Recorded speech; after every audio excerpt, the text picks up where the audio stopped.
बाहुलीला ओरडते, माझ्या या छोटूशा छकुलीला ओरडते. थांब बघतेच मी तिला.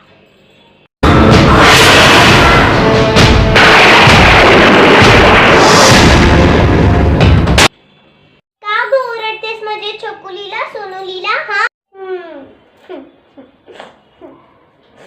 काय केलं असं तिने जे तू तिला ओरडतेस?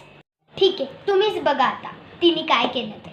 तिने तुमची परवा आणलेली नवीन साडी फाडून बाहुलीसाठी ड्रेस बनवते. अख्खी फाडून टाकली आहे ती. अगं माझी साडी फाडतेस, माझी साडी फाडतेस, एवढी महाग आहे.